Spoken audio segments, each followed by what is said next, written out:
एक दिन एक बूढ़ा आदमी गांव में रहता था। उसके 3 जवान और खूबसूरत बेटे उसी गांव में रहते थे। एक दिन उसने अपनी तीनों बेटों को बुलाया और तीनों बेटों को सामने बिठाकर उनको समझाया और उनको कहा कि अब मेरी और हिम्मत नहीं रही है। मैंने आप लोगों के लिए सारी जिंदगी मेहनत मजदूरी कर दी है और जो कुछ जमा किया है अब इस पर आप लोग ये दुनिया की सैर के लिए निकल जाओ। अपनी बाबा की बातें सुनकर तीनों भाई बैठकर मशवरा करने लगे और अगले दिन निकलने की तैयारी करने लगे। उन्होंने पानी पीने की चीजें जमा कर दी और अपनी तीनों घोड़ों को सामान अदा की। अगली सुबह निकलने की तैयारियां उन्होंने मुकम्मल कर दिए।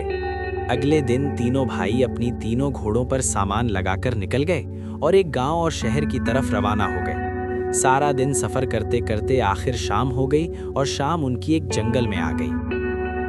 तीनों भाई थक के अपने घोड़ों से नीचे उतरे और पानी पीने की चीजें जमीन पर रख दी और खाने की तैयारियां उन्होंने मुकम्मल कर दी। खाना खाने के बाद तीनों ने सोने का इरादा कर दिया। तीनों भाइयों में से 2 सो गए, एक पहरा देने लगे।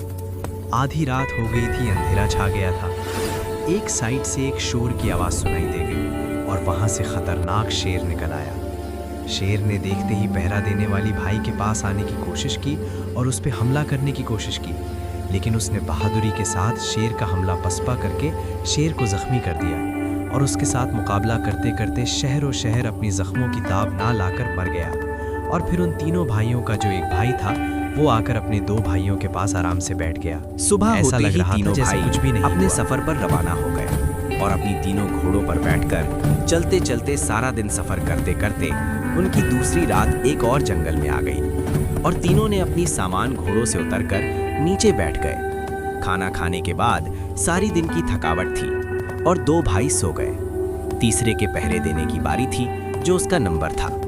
वो पहरा देने लगे। जंगल में एक जहरीला सांप कोबरा रहता था। उसकी इंसानों की बू से सूंघने की आदत थी। आधी रात को वो निकलकर इनकी तरफ आ गया और पहरा देने वाले की जो भाई है उस पर हमला कर दिया। उसने अपने तलवार से सांप पर भी हमला कर दिया और ये हमला चलता रहे।